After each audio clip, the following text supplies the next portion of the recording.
بسم الله الرحمن الرحيم نحمده ونصلي على رسوله الكريم أما بعد أعوذ بالله من الشيطان الرجيم بسم الله الرحمن الرحيم إذا جاء نصر الله والفتح ورأيت الناس يدخلون في دين الله أفواجا فسبح بحمد ربك واستغفره إنه كان توابا صدق الله العظيم.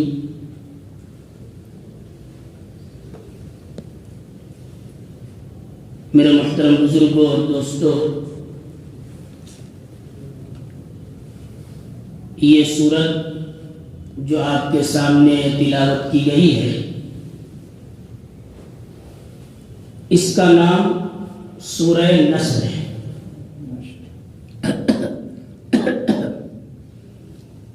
اور اس پر سب کا اتفاق ہے کہ یہ سورت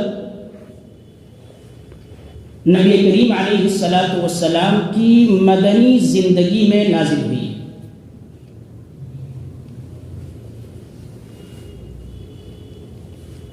اس سورت کی خصوصیت یہ ہے کہ یہ قرآن کریم کی وہ سب سے آخری سورت ہے جو نبی کریم علیہ السلام پر مکمل نازل ہوئی ہے۔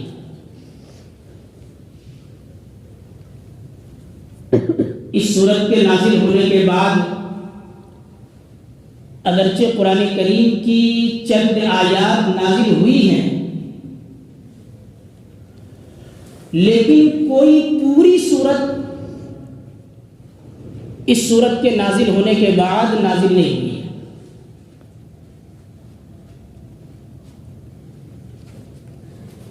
اس مختصر سی سورت میں ایک عظیم بشارت بھی ہے، اور اس میں ایک بڑا سبق بھی۔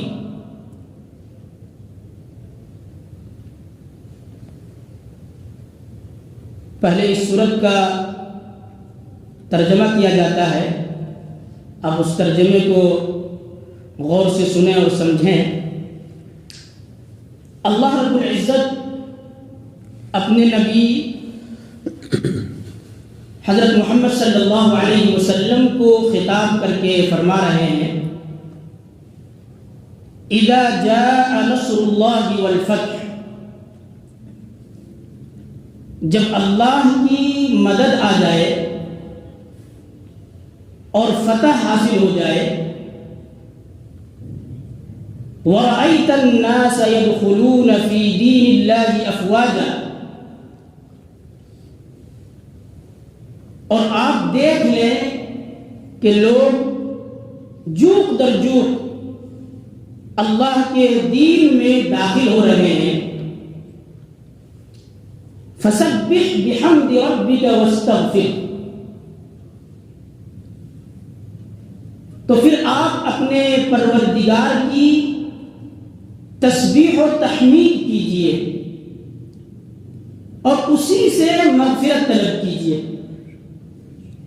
اِنَّهُ كَانَ تَوَّابًا، یقیناً اللہ رب العزت بڑا توبہ قبول کرنے والا ہے، بڑا معاف کرنے والا ہے۔ یہ اس سورت کا ترجمہ ہے۔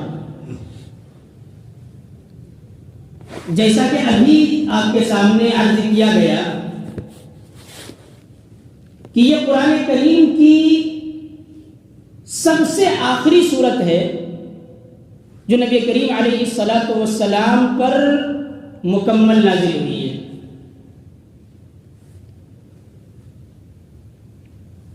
اور زیادہ صحیح بات یہ ہے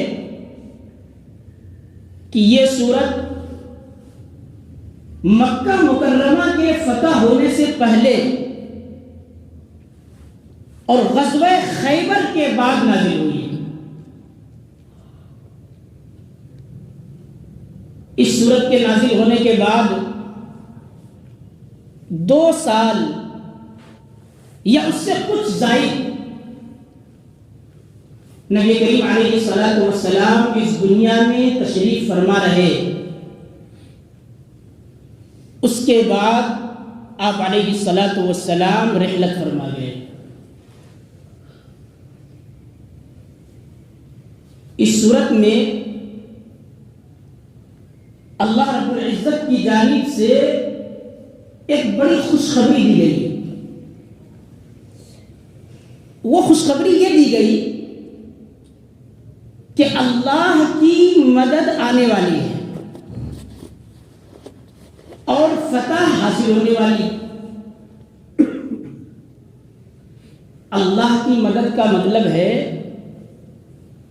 اسلام اور مسلمانوں کا کفر اور کافروں پر غلبہ۔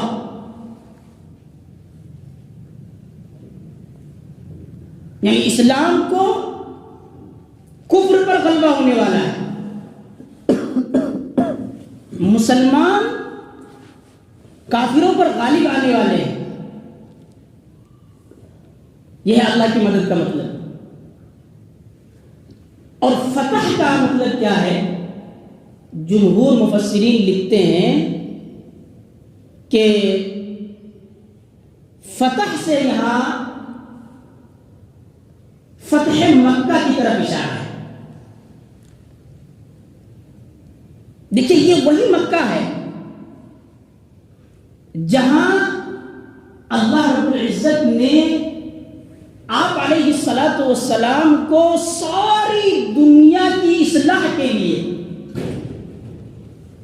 نبوت اور رسالت کا تاج پہنا کر مبعوث فرمایا تھا۔ اسی مکے سے آپ علیہ الصلوۃ والسلام نے اپنے مشن اور مقصد کا آغاز فرمایا تھا۔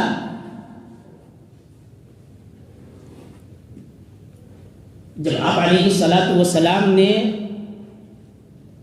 دین اسلام کی طرف لوگوں کو بلایا،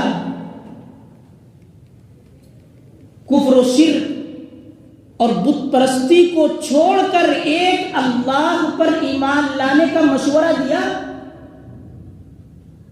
تو پھر وہاں کے باشندے، مکہ کے رہنے والے آپ کے دشمن بن گئے۔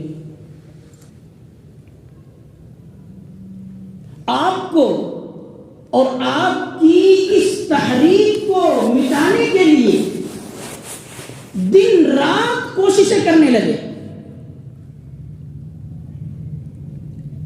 آپ علیہ الصلوۃ والسلام کی بات کو سن کر جو لوگ ایمان لے آتے ان کو ظلم و ستم کا نشانہ بنایا جاتا، سخت سے سخت تکلیفیں ان کو پہنچائی جاتی۔ کسی کو سخت گرمی میں تپتی ہوئی ریت پر لٹا کر اوپر سے اس کے سینے پر پتھر کی بڑی بڑی چٹانیں رکھ دی جاتی تاکہ یہ ہل نہ سکے۔ کسی کو آگ کے انگاروں پر لے جایا جاتا۔ بے شمار واقعات آپ نے فضائل اعمال میں سنے ہوں گے۔ غرض یہ کہ ایمان لانے والوں کو پریشان کرنے کے لیے، ان کو سخت سے سخت اذیت اور تکلیف پہنچانے کے لیے مختلف طریقے اختیار کیے جاتے تھے۔ کفار کے ان ظلم و ستم کا نتیجہ یہ ہوا کہ چند صحابہ اور صحابیات جن کے دلوں میں اسلام گھر کر گیا تھا، وہ مکہ مکرمہ چھوڑ کر ملک حبشہ کی طرف ہجرت کر گئے۔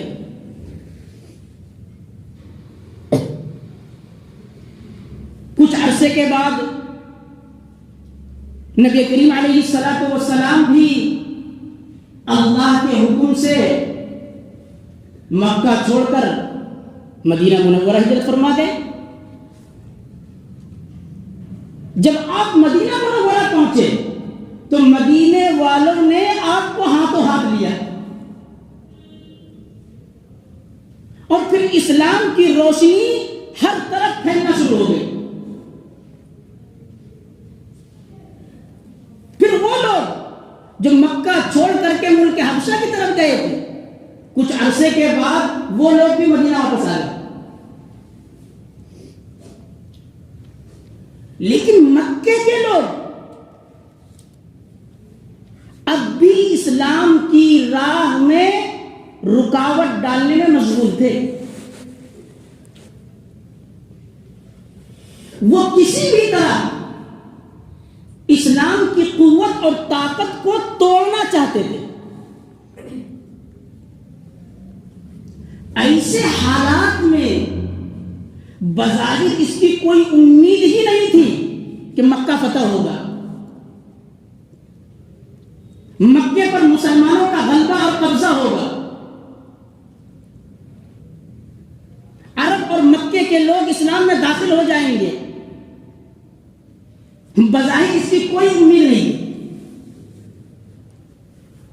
لیکن اللہ رب العزت نے اپنے محبوب پیغمبر جناب محمد رسول اللہ صلی اللہ علیہ وسلم کو یہ خوشخبری سنائی کہ میرے محبوب، ایک وقت آنے والا ہے کہ یہ مکہ آپ کے ہاتھوں فتح ہوگا.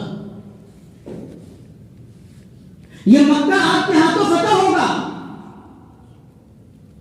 مکے والوں پر آپ کو غلبہ حاصل ہوگا.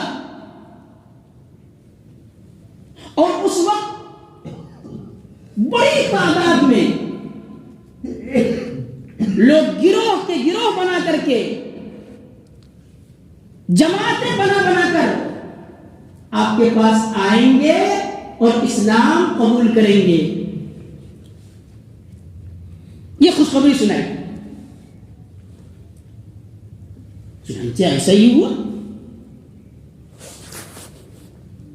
کہ اللہ تعالی نے اپنے محبوب پیغمبر جناب محمد رسول اللہ صلی اللہ علیہ وسلم کے ہاتھوں مکہ اس طرح فتح فرمایا کہ خون بھی نہیں بہا اور مکہ بھی فتح ہو گیا.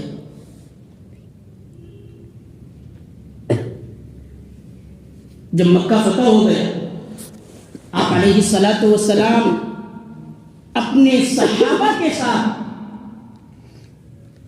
فاتحانہ شان میں مکہ مکرمہ میں داخل ہوئے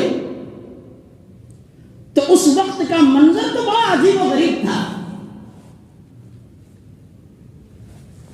آپ نے انتقام لینے کے بجائے، لوگوں کا خون بہانے کے بجائے عام معافی کا اعلان فرما دیا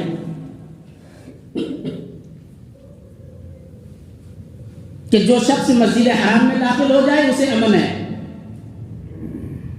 جو اپنے گھر کا دروازہ بند کر لے اسے بھی امن ہے، جو ابو سفیان کے گھر میں داخل ہو جائے اسے بھی امن ہے. مکے کے وہ بڑے بڑے سردار، وہ گرو گھنٹال جنہوں نے آپ علیہ الصلوۃ والسلام کو سخت سے سخت تکلیفیں پہنچائی تھی، آپ علیہ الصلوۃ والسلام کے قتل کا منصوبہ بنایا تھا،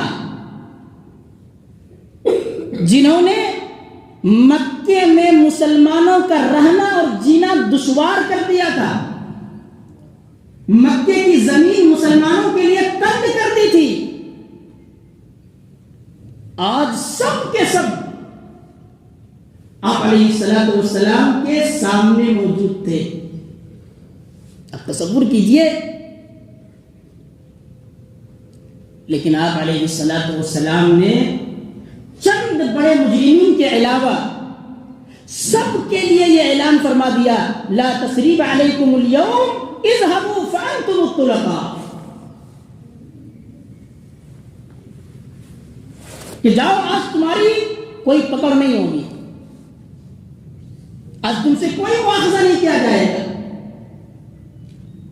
آج تمہیں طعن و تشنیع کا نشانہ نہیں بنایا جائے گا، جاؤ سب کے سب تم آج آزاد ہو۔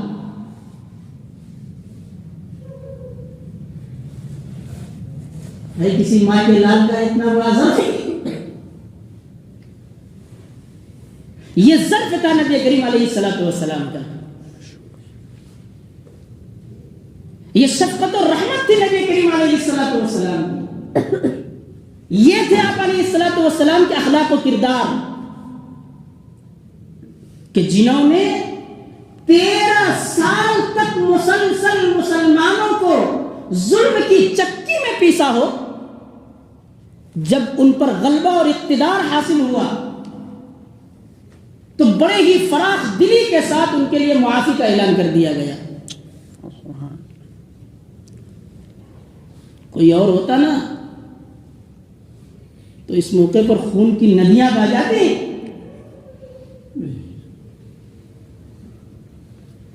پورا مکہ خون سے بھر جاتا، ہر طرف خون ہی خون نظر آتا۔ دنیا کا کوئی اور بادشاہ اور حکمراں ہوتا تو اکڑتا ہوا، اتراتا ہوا، سینہ تان کر کے مکے میں داخل ہوتا، لیکن قربان جائیے نبی کریم علیہ السلام کی ذات پر کہ جس وقت آپ مکے میں داخل ہو رہے تھے تو آپ اپنی اونٹنی پر سوار تھے، آپ اپنی اونٹنی پر سوار تھے، اور عاجزی اور انکساری تو دیکھیے، تواضع کا عالم یہ تھا کہ آپ کی نگاہیں جھکی ہوئی تھی، آنکھوں سے آنسو جاری تھے، اور زبان مبارک پر سورہ فتح کی یہ آیت جاری تھی، اِنَّا فَتَحْنَا لَكَ فَتْحًا مُبِينًا۔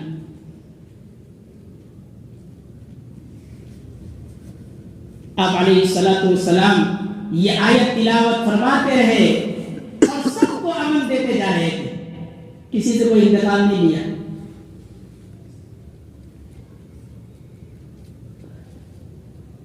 آپ علیہ السلام کے اس کریمانہ اخلاق کا یہ نتیجہ ہوا کہ وہ سارے بڑے بڑے سردار جو اسلام اور مسلمانوں کے کٹر دشمن تھے، سب کے سب اسلام میں داخل ہوئے، سب نے نبی کریم علیہ السلام کی غلامی کو اختیار کر لیا۔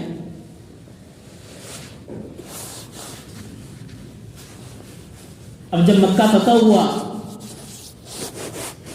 مکہ کے بڑے بڑے سرداروں نے اسلام قبول کر لیا، تو عرب کے بعض وہ قبائل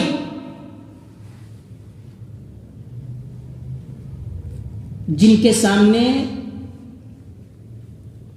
نبی کریم علیہ السلام کی حقانیت اور آپ علیہ السلام کا سچا رسول ہونا ظاہر ہو چکا تھا، لیکن وہ قریش مکہ کی مخالفت کے خوف سے اسلام میں داخل ہونے سے رکے ہوئے تھے۔ ان کو اس بات کا ڈر تھا کہ اگر ہم اسلام لے آئے تو قریش کے لوگ ہماری مخالفت پر اتر آئیں گے، پھر ہمیں بھی ان کا ظلم سہنا پڑے گا۔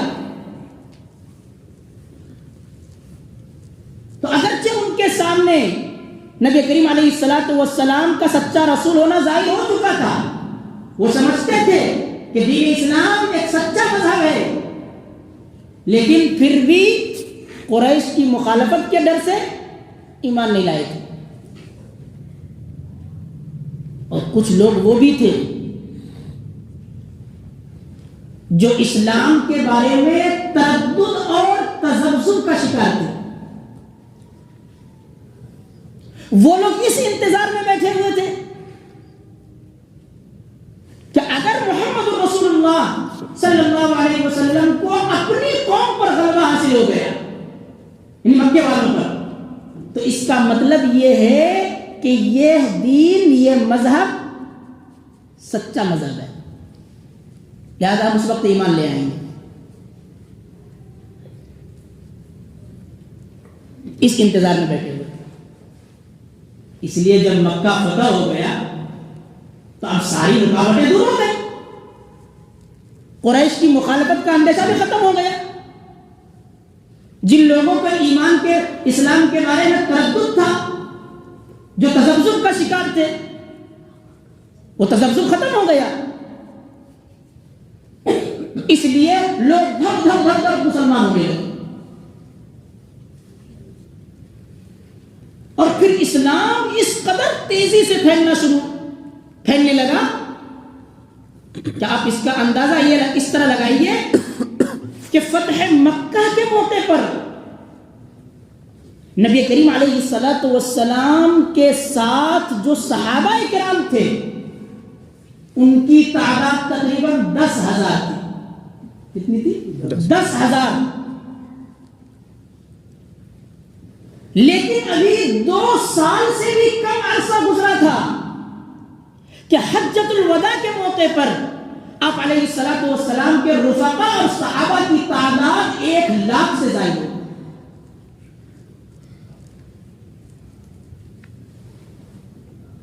اللہ رب العزت نے اس صورت میں اسی کی پیشگی خبر دی. اذا جاء نصر اللہ والفتح وَرَأَيْتَ النَّاسَ يَدْخُلُونَ فِي دِينِ اللَّهِ أَفْوَاجًا. کہ میرے محبوب، جب اللہ کی مدد آ جائے